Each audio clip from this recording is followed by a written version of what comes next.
el ingeniero Jorge Tuto Quiroga Ramírez, en este momento en contacto con nosotros en Zoom. Es un agrado saludarlo. ¿Cómo está, Tuto?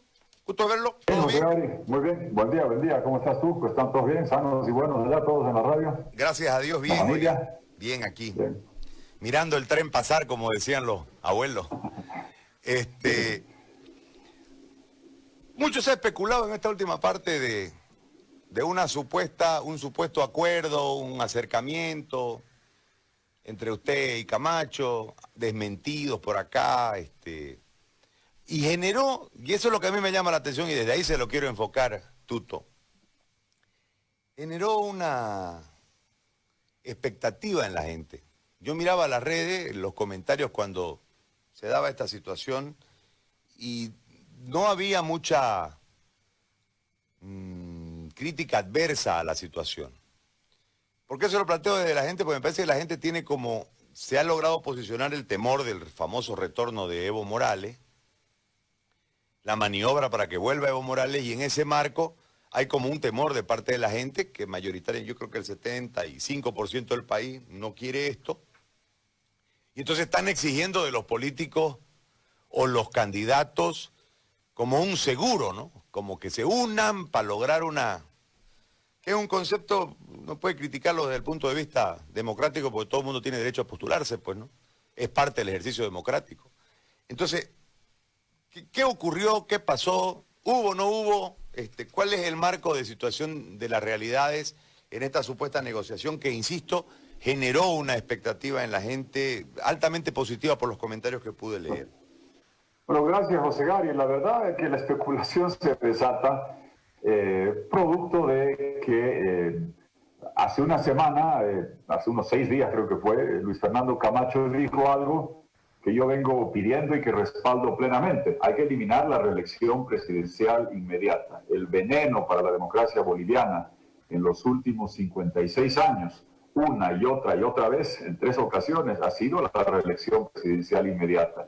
Empezando del año 64, cuando el MNR era un partido grande, tenía alternabilidad con varios líderes.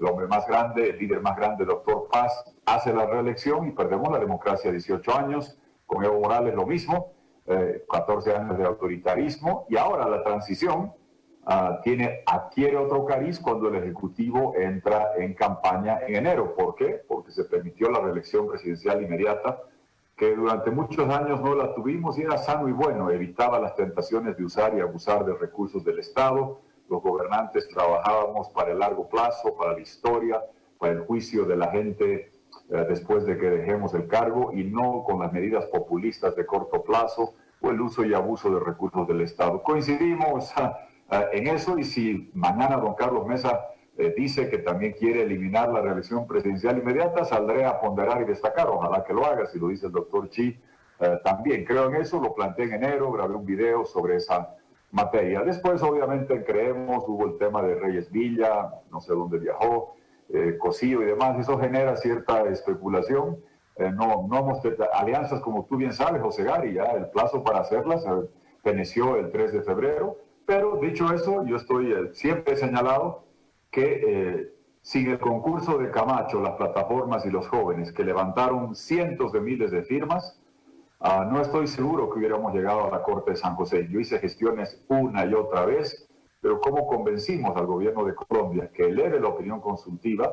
Demostrando que no era un tema de animadversión personal o de lucha de largo plazo de Tuto Quiroga contra Evo Morales. Era un sentimiento societario reflejado en esas firmas. Y Evo era presidente. No era fácil ni bonito enfrentarlo, yo lo he enfrentado todo el tiempo. Y tú sabes bien que en Santa Cruz muchos liderazgos, tanto cívicos como políticos, no enfrentaban a Evo Morales en la última década.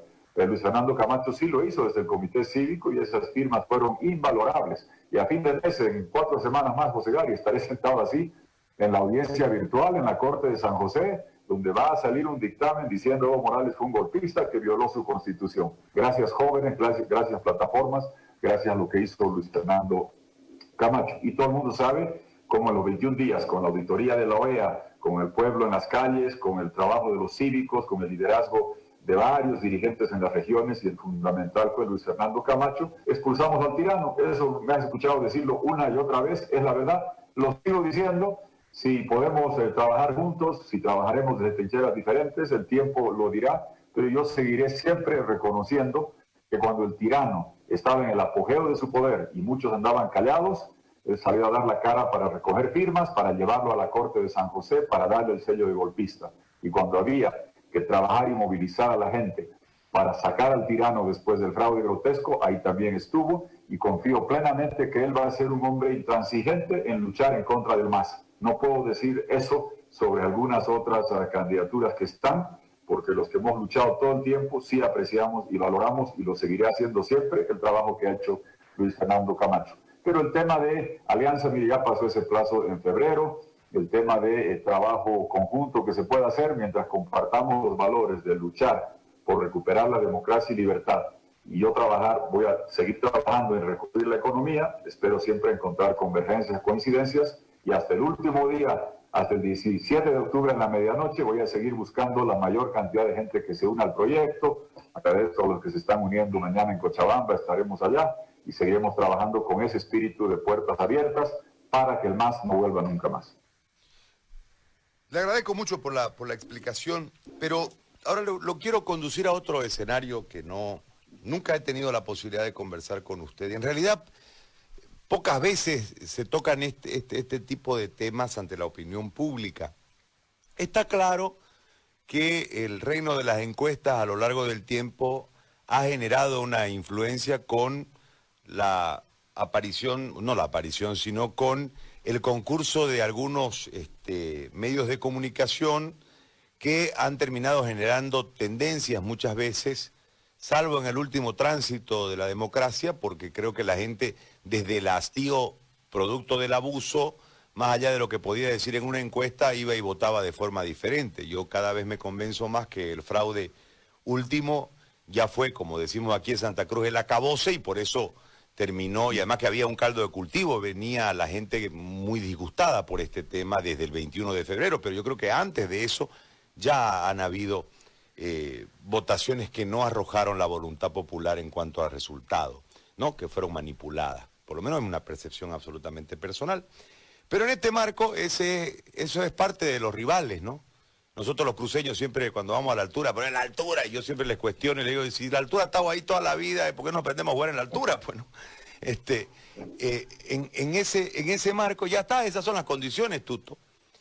Y estructuralmente, porque es otro de los discursos, ¿no? No, pero no tienen partido, no tienen estructura, sin embargo, este tiene estructura, este tiene, ¿cómo se llama? Control del voto, todo lo que se necesita, que es gente, pues es bollito, como decimos aquí, es el grupo, ¿no?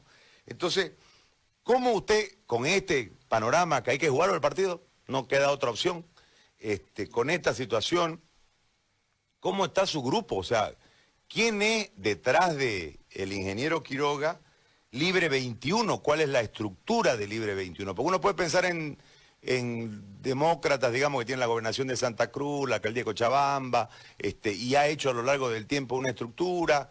Creo que Carlos Mesa también, desde el aparato cívico en Santa Cruz ha podido generarse una estructura también Camacho, seguramente en algunas vinculaciones con otros dentro del país también debe tener su estructura, etcétera, etcétera. ¿Cómo estructuralmente está en ese sentido Jorge Quiroga, habida cuenta que después de Podemos es como que desapareció una estructura política perteneciente a Jorge Quiroga Ramírez? Entonces, o la estructura que sustentaba las candidaturas de Quiroga Ramírez. ¿Cómo está en ese aspecto? ¿Cómo marcha la cosa?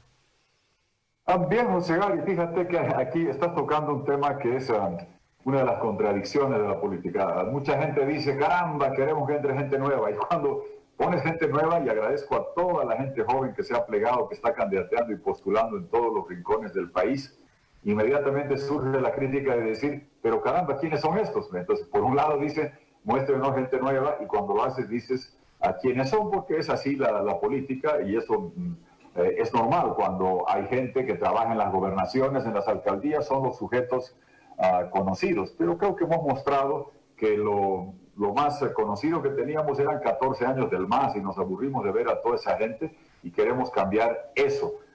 Fíjate, yo he hecho varias campañas, tenemos toda la gente en todo el territorio, pero te reconozco que para todos, no solo para mí, esta campaña va a ser totalmente diferente y anómala, porque justamente aquí estamos. Normalmente yo hubiera estado allá sentado en tu estudio, como lo he estado varias veces conversando, y aquí estamos por Zoom, por vía digital. Claro, vamos a salir, pero actos masivos de gente con cuadros, de caravanas, que era lo usual y normal y que obviamente hubiéramos hecho, no lo vas a ver en esta campaña por las restricciones de la pandemia, que parece que están bajando los contagios, pero va a ser una campaña totalmente diferente en ese sentido.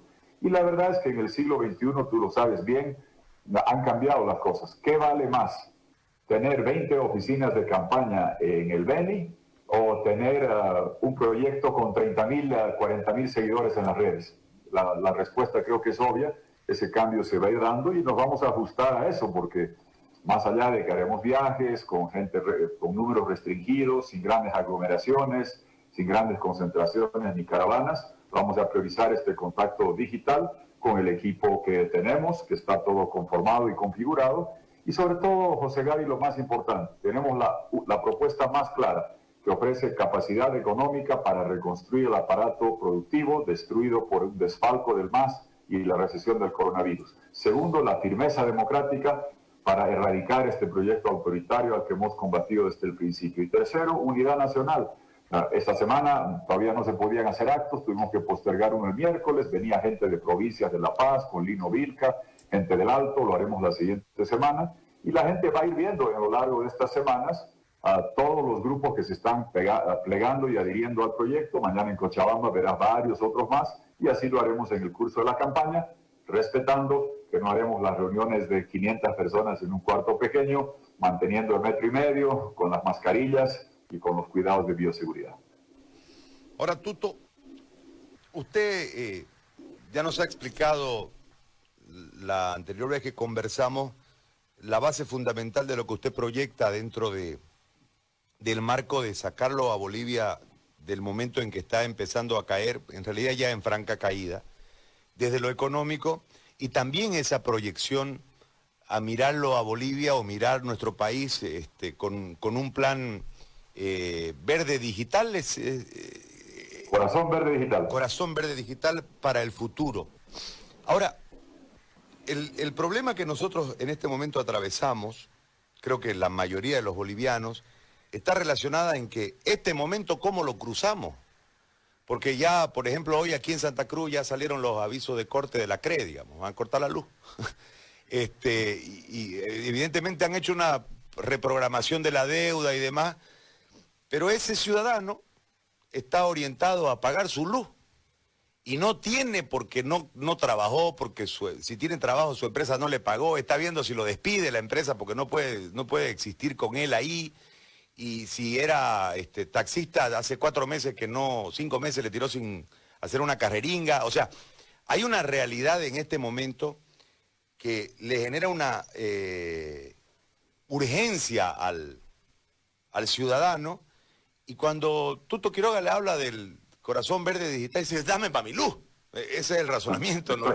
Entonces, ¿cómo hace un candidato para, desde la imposibilidad de no tener el poder, ¿no? Porque en este momento ustedes están en la búsqueda del poder, ¿cómo hace para hacer empatía con ese individuo y hacerlo ver de que lo importante es la proyección y que este momento hay que buscar cómo pasarlo? ¿Qué le sugiere a ese ciudadano para que crean usted, pues, que usted le va a dar un Corazón Verde Digital más allá, pero mientras tanto, ¿cómo paga su luz?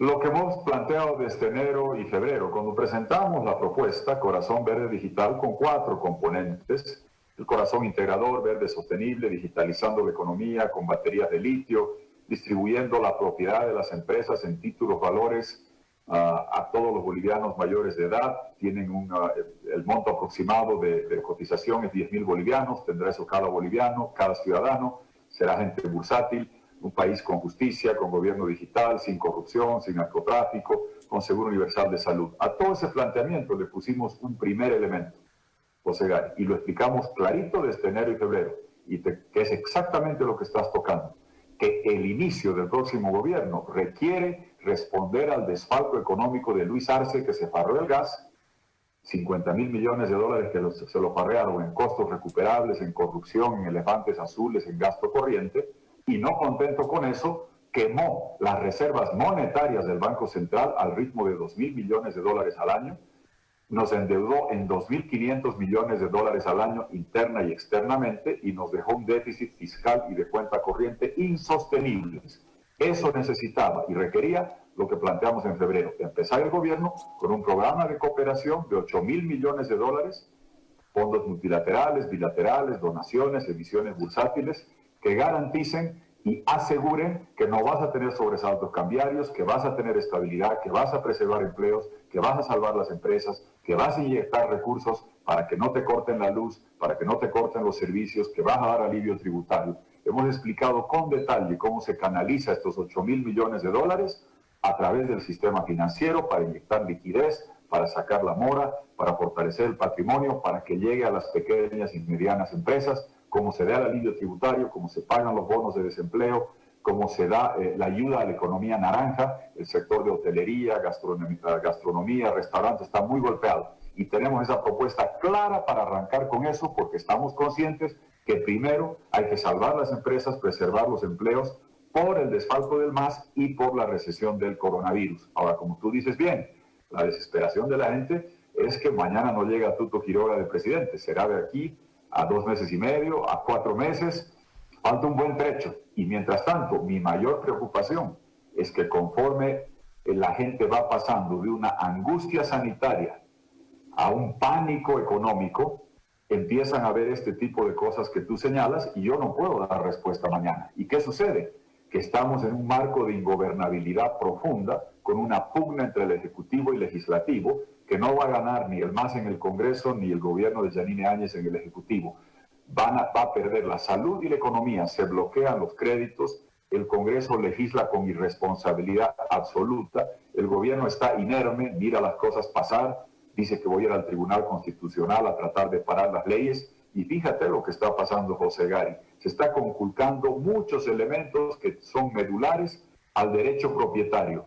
Evo Morales no se le hubiera ocurrido decir voy a cerrar las clínicas privadas y nacionalizarlas, o decir, José Gari, tu sangre es del Estado y yo te voy a decir a quién le vas a dar tu plasma, o decir, durante 9 meses nadie amortiza capital e intereses, incluso farmacéuticas, empleados públicos, parlamentarios que pueden pagar crédito, no tienen que pagar. ¿Y qué sucede en la banca, José Gari? El MAS le estrangula la llegada de créditos externos, le quitas la amortización de capital e intereses al sistema financiero y no va a haber créditos. Y toda la gente que requiere en este momento capital de trabajo, inyección de liquidez, no va a recibir créditos. Estamos decretando la quiebra de muchas empresas. Y en la pugna política, el único elemento de discordia es si el bono que se va a pagar es de 500 o de 1.000 sin saber de dónde viene. Y no está en la discusión cómo salvamos hoteles, cómo salvamos restaurantes, cómo salvamos cafés, cómo salvamos pequeñas y medianas empresas, carpinterías, el autotransporte. Todos están inermes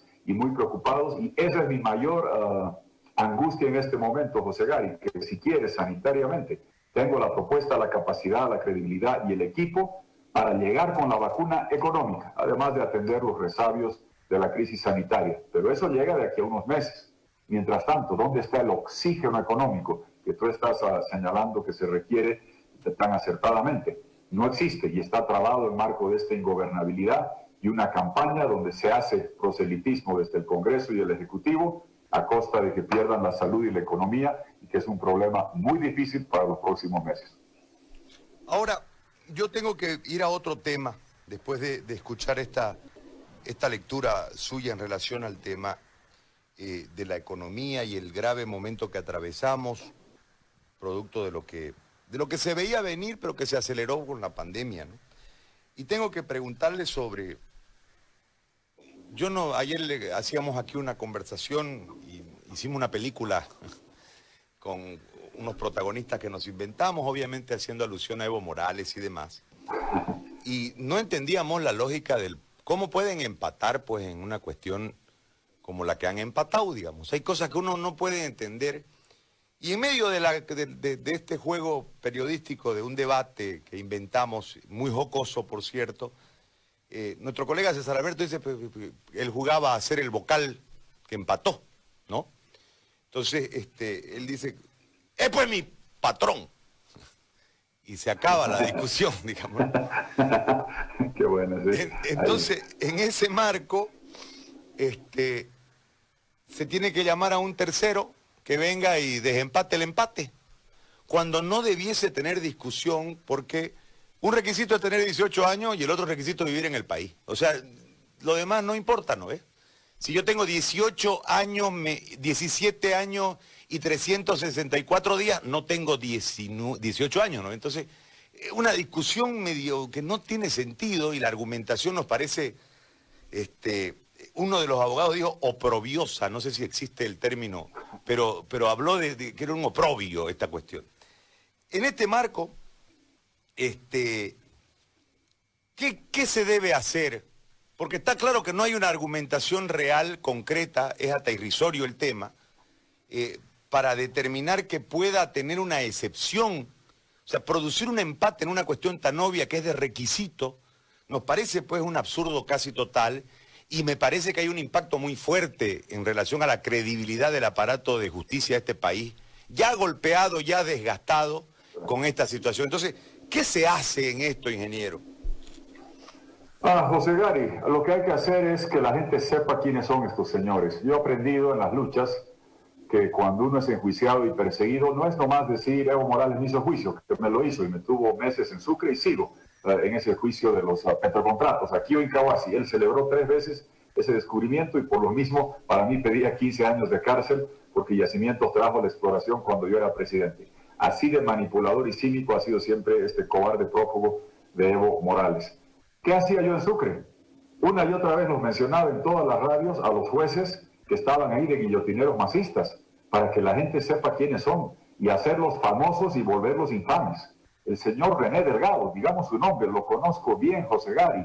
Yo he estado sentado horas en su juzgado de partido hace 10 años, cuando Luis Arce y su amiguita del Banco Unión, asustados por el caso Catre, recuerdas que asesinan a una persona, se roban el dinero. Yo denuncio los 3 decretos de Evo Morales, el fideicomiso, la adjudicación sin licitación, cómo retiran del Banco Unión en efectivo $450,000 en menos de 5 minutos, hago todas las denuncias.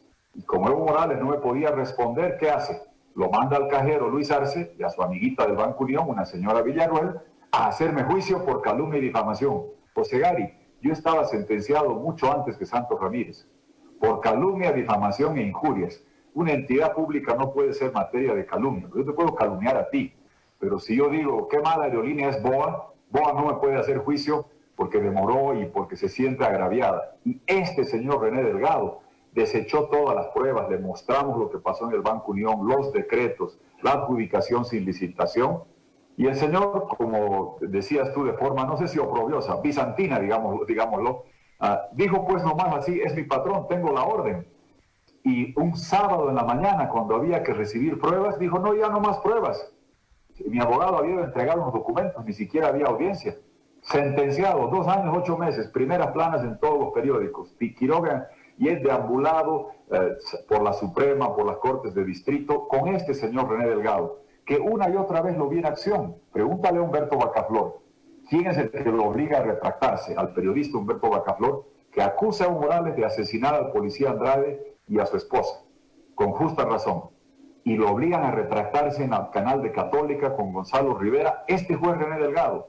¿Quién es el que, cuando la señora Zapata, la anterior novia, no sé qué número sería de Evo Morales, por los juicios de Cancé, acusa a los ministros de que ellos habían hecho corrupción?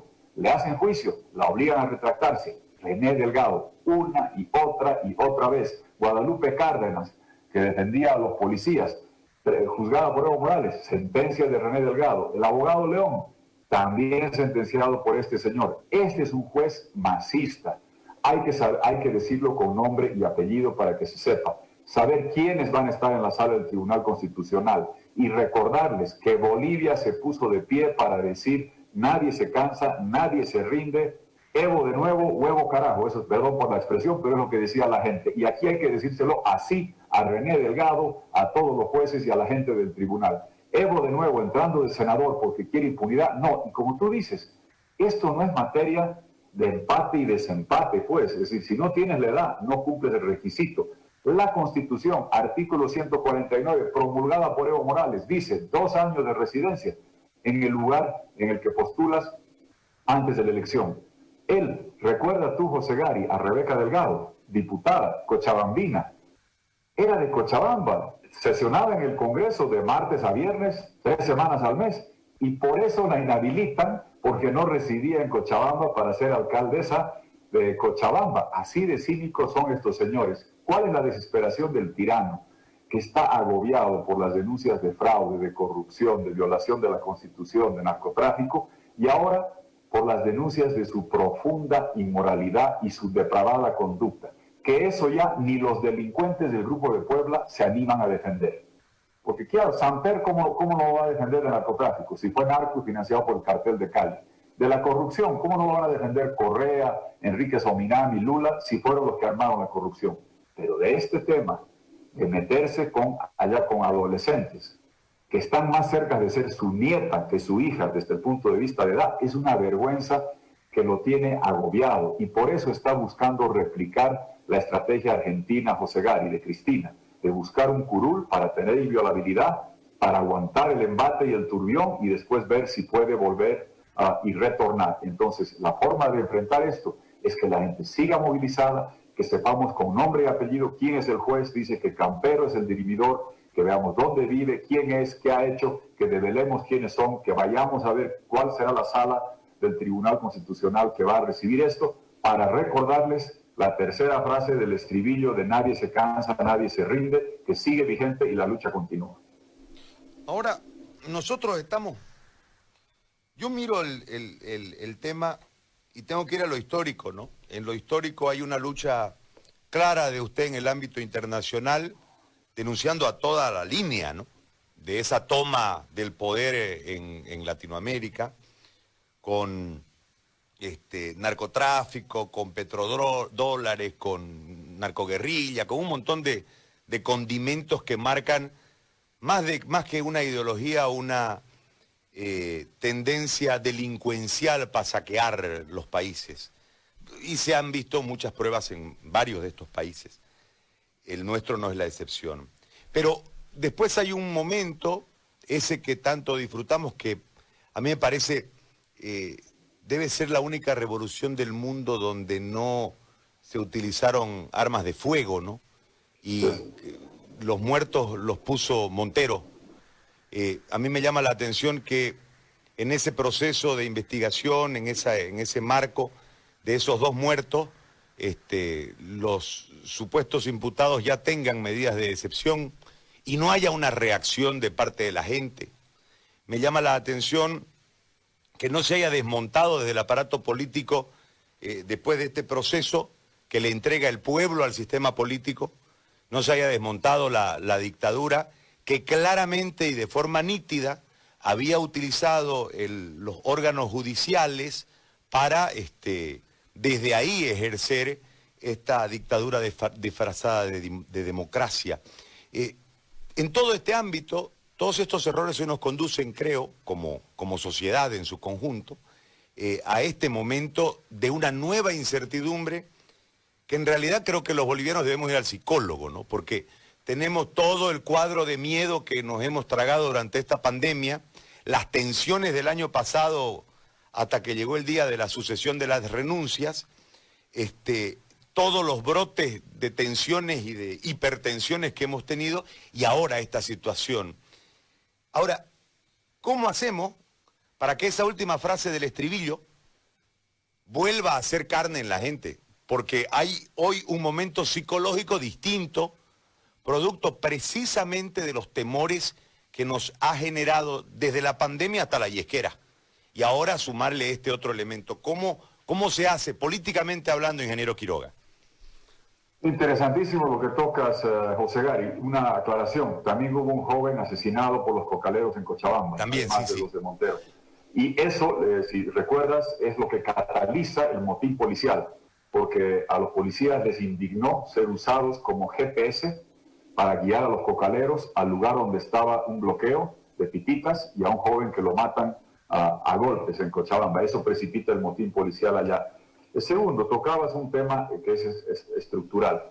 hemos luchado como país contra un proyecto internacional de enorme envergadura, el socialismo 21, los socios listos delincuenciales, que fueron perdiendo expansión territorial, pero ganaron profundidad autoritaria en Venezuela, Cuba, Nicaragua y Bolivia. Soy el único latinoamericano que ha sido declarado no grato 2 veces en Venezuela, deportado de Cuba en marzo de 2018, cuando fui a ayudar a la hija de Osvaldo Payá, y enjuiciado por Evo Morales en Bolivia. Y en ese marco de esa lucha, yo sí he extrañado, por ejemplo, que gente que al haber sido presidentes tenemos un cierto megáfono, no hubieran estado acompañando esto. Don Eduardo Rodríguez Belcero, don Carlos Mesa, en los años de Evo Morales y lo que hacían en Venezuela, extrañé que teniendo esa plataforma de expresidentes no hubiesen acompañado esta lucha. Finalmente la gente entendió, y tú recuerdas, José Gary, a mí decían, ¿por qué ayudas a Venezuela? Porque hay que liberar a Venezuela para ayudar a liberar a Bolivia, porque Venezuela se apoderó, el chavismo se apoderó del gobierno de Evo Morales. Y me fascinaba escuchar a la gente joven que entendió gritando, no me da la gana vivir en dictadura como la venezolana.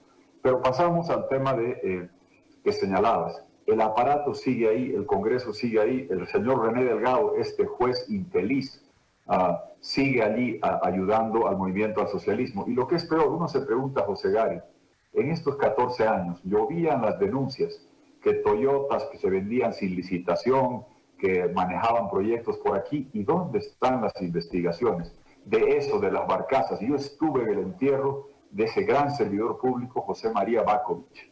¿Dónde está la justicia para un hombre al que mataron?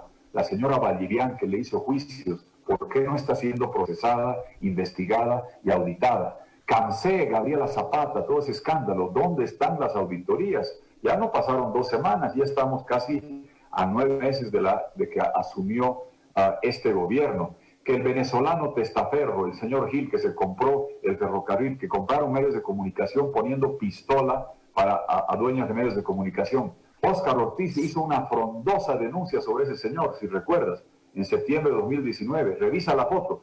Yanine Áñez, parada a su lado como senadora, lo acompaña, Yanine Áñez, senadora, a Óscar Ortiz, entonces en campaña, a denunciar esto ahí en septiembre de 2019. Así un legajo sobre el señor Carlos Gil.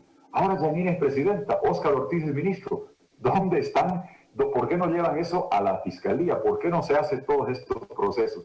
Y eso es lo que duele de esta transición. Sí hay la pandemia, sí hay el coronavirus, sí hay el tema de salud, pero los masistas se dan el lujo ahora de dar clases de ética, de hablar contra la corrupción que se deplora de parte de todos, de los respiradores, de lo que ha pasado en yacimientos, pero los infelices que 14 años nos han sometido al latrocinio y corrupción, hoy siguen impunes, y tantos casos que no han sucedido. Qué bien que se hubiera hecho justicia en el caso terrorismo, liberando a los que nunca tuvieron responsabilidad. ¿Y cuándo vamos a procesar a ese clavijo, a Raúl García, a todos los que ejecutaron a 3 europeos en su cama durmiendo? ¿Por qué a veces nos conformamos con decir, no, ya se hizo un poco de justicia en este caso, en otro? En muchos otros casos no, con Leopoldo Fernández quizás sí, en otros no. Te lo digo, este fue René Delgado, yo sigo en el juicio, sigue ventilando, hemos hecho apelación, sigue en una Corte de la Paz. El Banco Unión, bajo este gobierno, me sigue enjuiciando. El de Petrocontratos, Evo Morales me mandó 18 abogados del Ministerio de Energía, de Yacimientos, de la Procuraduría, todos sentados para encarcelarme. Sigo bajo ese juicio, no lloro, voy a seguir luchando contra lo que el MAS hizo y tristemente contra lo que este gobierno deja que siga sucediendo. Y estás tocando un tema que es central. En la transición democrática, sé que había dificultades, sé que había el Congreso del MAS, pero el Estado tiene la información, tiene las auditorías, tiene los datos para procesar todo ese latrocinio y corrupción que hemos denunciado 14 años y ahora yo no escucho qué pasa con denuncias que antes se hacían mediáticamente y cuando se tienen los instrumentos del Estado no se las hace efectivas ni se las pone sobre la mesa. Tienen poco tiempo, ojalá que nos sorprendan haciéndolas porque Bolivia quiere justicia contra esta gente que hizo tanto daño 14 años al país y que ahora impunemente pretenden dar lecciones de ética ante un gobierno que está en serios problemas y dificultades en esta transición. Hace algunos años leí un libro que se me quedó siempre grabado el título, Evidencias que exige un veredicto. Estas evidencias que nosotros marcamos en este momento, se ha marcado una especulación en relación a que existiese una complicidad entre los supuestos opositores y el MAS, y que hoy, al cambiar de ejecutivos dentro del aparato estatal, esa misma relación no expuesta continúa en plena vigencia, lo que en política se llama un acuerdo. Desde el título de aquel libro al que hago mención, le planteo la pregunta: ¿cuál es el veredicto ante estas evidencias, ingeniero Quiroga? Ante las evidencias de 14 años, la falta de acciones, ya más que veredicto, yo me hubiera conformado con que se inicien procesos.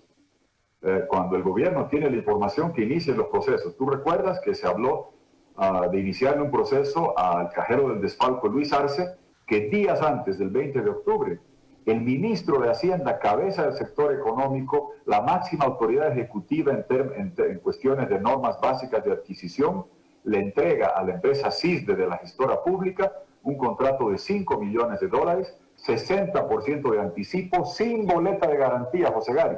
No estamos hablando del concejal de un pueblo perdido. El ministro de Hacienda da anticipo de $3 millones sin boleta de garantía. Pasada la elección, a otra empresa le da 11 millones por hacer lo mismo sin haber recuperado la plata.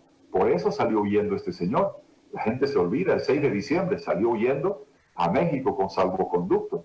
Ahora ha vuelto a hacer bancada, José Gary, ha vuelto a hacer bancada. Recuerda tú que después va a volver a huir y se va a volver a escapar, perseguido por su conciencia. Mira lo cobarde que es. Yo aquí estoy 14 años, he enfrentado el juicio que él me ha hecho con este señor René Delgado, el de su jefe en Petrocontratos, a sus jueces, todo el tiempo acá. Y ni qué hablar, y finalmente mucho más mérito, gente como Leopoldo Fernández, Zvonko Matkovic, que han enfrentado esto con cárcel, perdiendo libertad una y otra vez. Y este hombre, que cuando tenía tanto poder era tan abusivo, salió huyendo en diciembre. Y tenía esa acusación, y eso estaba en la fiscalía, y uno se pregunta dónde está. Ya no sé qué pasó, había un señor de la gestora que hace la denuncia, ahora hay otros problemas, se enredan en más dificultades, pero fíjate que el MAS, que estaba correteado, escapado, Luis Arce escapa, se entran a la Embajada de México, ahora andan rondos por la calle, hablando, pontificando y dando lecciones. ¿Por qué? Porque las evidencias que se acumularon en los 14 años, que hoy están en manos de las autoridades del Estado, no se están judicializando ni abriendo procesos. Con abrir procesos yo me conformaría, José Gary, y yo me encargo de terminarlos. Pero veredicto, y a que llegue a veredicto y sentencia, como dices en el título del libro, pero que por lo menos se inicie esto. Son cosas que uno no termina de entender. Parte quizás del problema de que el Ejecutivo entra en campaña, porque si hubiera hecho la transición, hubieran podido administrar la transición democrática y tener toda la credibilidad y respaldo para hacer todos los procesos debidos. Pero al estar en campaña, siguen ejecutando y avanzando en muchos de los emprendimientos que antes se cuestionaban. Me pregunto yo si se sigue desembolsando o no los pagos por los créditos de CAMC, por los satélites, por las barcazas, o si se ha hecho o no auditorías. Eso es triste, una oportunidad perdida, y por eso en esta elección yo le pido a la gente que entendamos que estamos en un punto central y medular. Lo primero es lidiar con los coletazos, los resabios del problema sanitario y reconstruir la economía con capacidad, credibilidad, con los $8,000 millones iniciales. Don Carlos Mesa dice que viene la UDP. Yo les garantizo, conmigo no viene la UDP. Yo manejé la crisis 2001-2002, hiperinflaciones como la UDP, desdolarizaciones, corralitos, feriados bancarios, hubo en Argentina, hubo en Brasil, hubo en Venezuela, hubo en Uruguay. Aquí Bolivia salimos bien porque manejamos bien las cosas. Lo hicimos una vez, lo vamos a hacer otra vez. Y después, justicia por 14 años de latrocinio. Yo no voy a pedir que el MAS enfrente a mis jueces, como a mí me hicieron. Yo me tuve que enfrentar a sus jueces, a René Delgado. No, a una justicia independiente, con magistrados probos, propuestos por colegios de abogados, universidades, como hicimos el Tribunal Constitucional con Dermisaki de la Rocha, Wilman Durán, como hicimos la Defensoría del Pueblo con Ana María Campero. Así, instituciones independientes que garanticen que se haga justicia y que no quede impunidad. Porque, José Gary, los gobiernos autoritarios, corruptos, narcos y abusivos, cuando no se los somete a la justicia, después tienen la rendija por la cual intentar retornar. Pasó así con Ortega en Nicaragua, pasó con la señora Cristina en Argentina, conmigo acá eso no va a pasar. La última consulta relacionada a este momento que vamos viviendo y que va transcurriendo con tanto conflicto y con tanto problema de un lado y de otro. El tema de la descentralización, una cuestión muy latente principalmente en este lado del país, usted que ha sido parte de nuestra sociedad, hay un factor, así como decía en los libros antes, el mar nos pertenece por derecho, recuperarlo es un deber. De igual manera el factor de descentralización es parte de la forma de ser del cruceño. Ahora uno observa que han salido voces también descentralizadoras desde Potosí, en la propia La Paz, han marcado también, yo hablaba con unos diputados, unos candidatos a diputados ayer y tienen un marco también relacionado a que el centralismo termina haciéndole daño inclusive a La Paz, etcétera, etcétera. En este rumbo o sea, está claro que como va la cosa, nosotros no vamos a poder, hay que hacer algo distinto para poder tener un resultado distinto. En los factores de descentralización administrativa, política, en la descentralización de competencias, etcétera, etcétera, ¿cuál es la visión de Jorge Quiroga en caso de que fuese gobierno? O sea, importante punto. A ver, reflexionaba mucho sobre eso porque vivimos lo que era la frustración en las regiones. ¿Te acuerdas cuando los prefectos eran designados? Incluso Orlando Bacadíes, que paz descanse, hizo muchas, pero dos que hay que resaltar, contribuciones a la economía y a la democracia. Cuando no se quería promulgar la ley del IDH por las presiones del MAS, que después gastó toda la plata del IDH, Orlando Bacadíes firma la ley del IDH. Paradójicamente, por eso lo tildaron de vendepatria y evitaron que asuma la presidencia cuando renuncia a Carlos Mesa. Y después Evo Morales, 14 años, recorrió el país hablando de los millones que recibía la universidad, la gobernación, la alcaldía de cada lugar que visitaba, y se olvidaba decir que era gracias a Orlando Bacadíes y gente que estábamos ahí, y a pesar de la oposición que tuvo él. Lo segundo fue, si recuerdas, el buscar un mecanismo donde se elegía prefecto que después se ratificaba por decreto. La gente olvida que así empezamos el 2006, que sí, se votó por autoridades regionales, pero la mecánica que diseña Orlando en el Congreso es que, como la Constitución decía, que debía ser designado por el presidente ratifica. Si recuerdas, Evo Morales lo hace. Así arrancamos. ¿Por qué no ha avanzado la autonomía? En ese entonces te quiero decir que yo en la propuesta para 2005 hablaba y pensé mucho, medité mucho, hablé mucho con mucha gente y estaba planteando el federalismo solidario. En largas reuniones, quizás el intelectual al que más le debe Bolivia respecto a la autonomía, Juan Carlos Urenda, buen amigo de Santa Cruz, me convenció del marco de la autonomía y de que ese era el paso que había que empezar. Él había estudiado mucho esto en España, tenía todos los libros, los leí y empezamos con la autonomía. ¿Qué pasó? Que llegó Evo Morales, que era un hombre centralista y autoritario, profundamente centralista y autoritario. Entonces hemos vivido bajo una autonomía que se consagra en la Constitución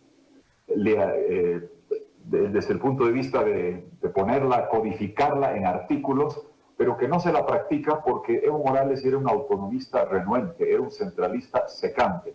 Tú recuerdas que cuando empieza la autonomía y ya se elige gobernadores del 2010, no esto de elegir prefectos que eran ratificados por decreto, sino que se avanza a elegir gobernadores y alcaldes.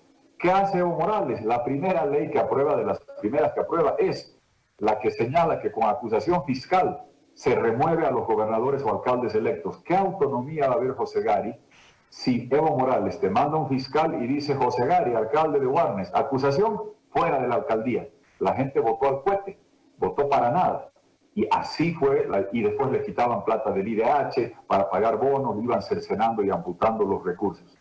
Esta elección es trascendental porque la gente se olvida que hay la elección nacional y después la de gobernadores y alcaldes, cuya legitimidad ya ha fenecido hace mucho tiempo, José Gari. Tú lo sabes bien, de todos los gobernadores y alcaldes.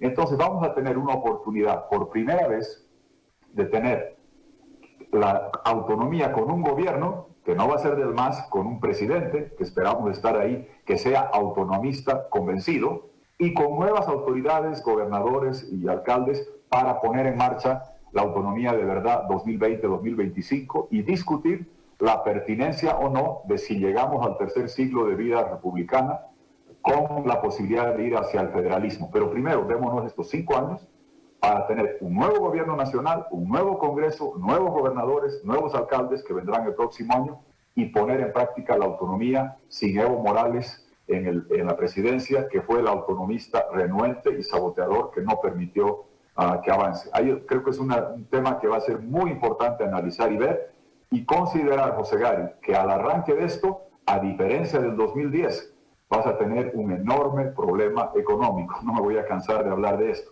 La dificultad económica y los 8.000 millones de dólares no son solo para salvar pequeñas, medianas empresas, hoteles, restaurantes, talleres, transporte. También hay que reprogramar las deudas de universidades, gobernaciones y alcaldías, que hace 5 años compartían un IDH o recibían recursos de un IDH de 520 millones de dólares al mes que ingresaban de exportaciones de gas. Para octubre de este año, José Gary, vamos a estar en 75 a 80 millones de dólares al mes. Pregunta a una persona qué pasa si de 500 te bajan a 75. Tienes que inyectar recursos para salvar a universidades, gobernaciones y alcaldías de severos y dramáticos problemas fiscales que se avecinan. Somos los únicos que hemos planteado esto desde el primer día y la gente con nosotros entiende que va a tener la garantía de capacidad, credibilidad para rescatar la economía, incluyendo las instancias subnacionales y académicas que van a enfrentar serios problemas si no hay esta inyección de recursos con un gobierno creíble que dé esa respuesta desde el principio. Me voy a permitir un exceso porque ahorita me he acordado de algo que siempre dije, se lo iba a preguntar y me había olvidado. Ya en el plano personal voy a abandonar un ratingo el rol periodístico. Me llamó la atención, en un momento usted hace una serie de alusiones con mucho elogio a Víctor Paz Estenssoro, pero no se refiere, por lo menos yo no lo he escuchado en el último tiempo, referirse al general Banzer. Eso a mí me despertó. A mí me gusta mucho la historia, admiro profundamente ciertas cosas, principalmente del último gobierno de Víctor Paz, y muchas cosas de la trascendencia política del general Banzer y la importancia en el aporte democrático más allá del origen del poder desde la dictadura. En ese marco me llamó la atención, sería un exceso decirle me lastimó, digamos, ¿no? Pero me llamó la atención ese elogio merecido desde todo punto de vista para Víctor Paz Estenssoro, pero esa ausencia de elogio hacia el general Banzer, cuando uno entiende que políticamente usted tuvo una formación y una vinculación ideológica y seguramente de admiración con el general Banzer. ¿Por qué cómo se lo planteo? ¿Por qué lo nombra al uno y no al otro?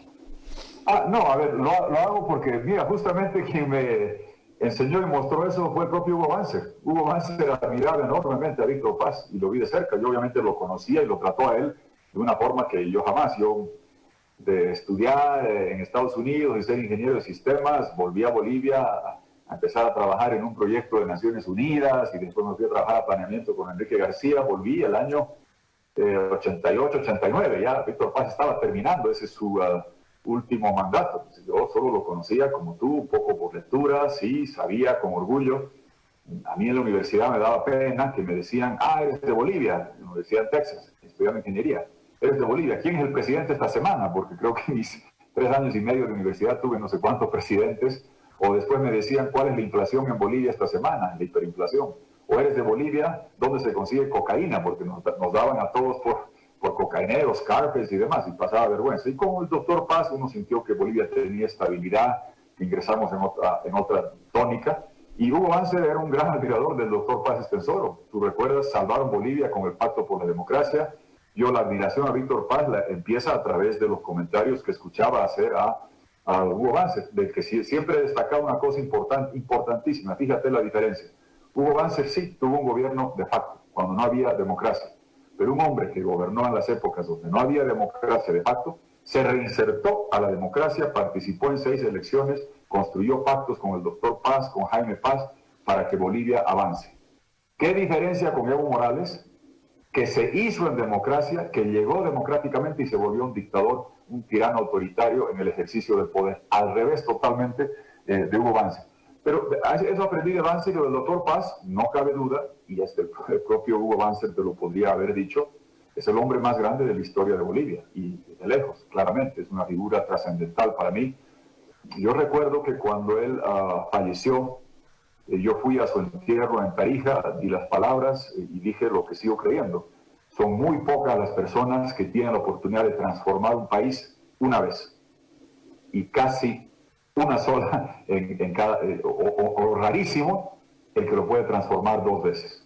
Y dije algo que es verdad: cuando vayamos a votar el 18 de octubre y estemos votando mestizos, aymaras, quechuas, guaraníes en la misma cola, vamos a recordar siempre al doctor Paz y el voto universal.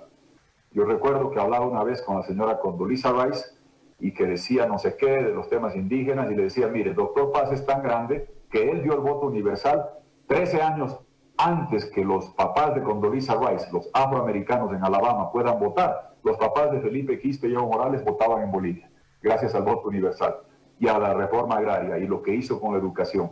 Y después se adecuó a los tiempos, y cuando había la hiperinflación y el desorden, cambió el rumbo de Bolivia por una generación.